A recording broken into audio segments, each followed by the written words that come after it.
polita da idea bezala, nola galtzen duen personaia nortasuna txori batek egalak amastutzen badote, ez?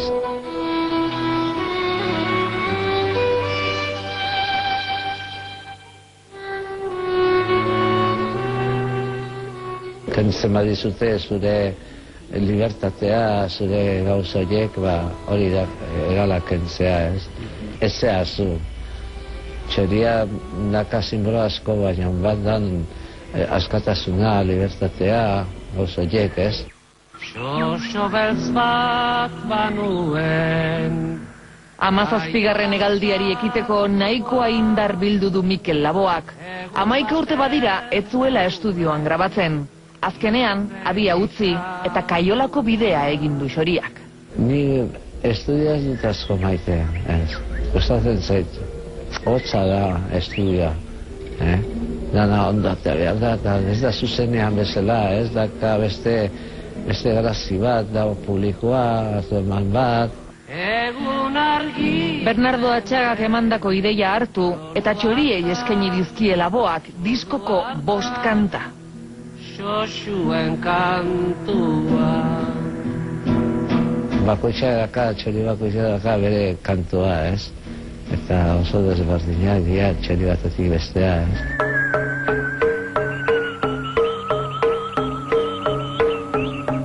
Txoriak 17 Laboaren azken diskoan, hainbat esparrutako artista komentzen ditu. James Joyce idazlea, Jacques Brel abeslaria, eta gainera, hizkuntza ezberdinetan. Izautu noni Atahualpa eta behakin kantatu dut, eta bai ere bere taparran asko maite nun bere lana, ez?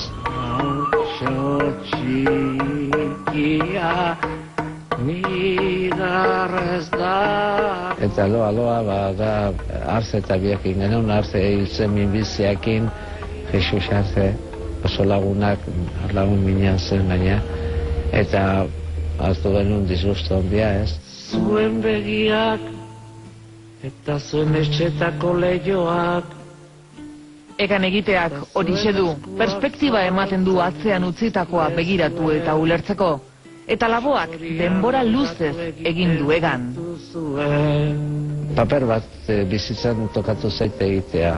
Aleina honena egitea ne eskutan zeona, ez? Hori da. Besteak bezala, ez dakit berdin da adotza izatea edo Bigarren hamarkadan movimiento bat izan zen frankismo barrun, hemen utxune handi bat kulturala egon zen, eta danan artean Jorge Oteiza izan zen bultzailea, baina behar genula zerbait, ez aurrera eramateko eta betetzeko utxune hori, ez?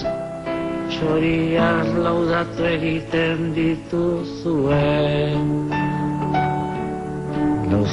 Diska kalean daia da, baina momentuz ez du iragarri kontzerturik.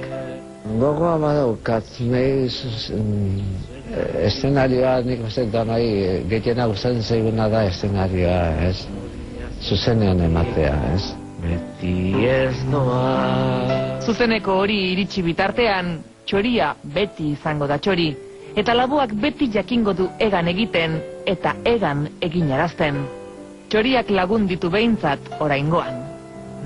Txoria zuengandik beti ez doaz, baina Txoria zuengandik beti ez doaz.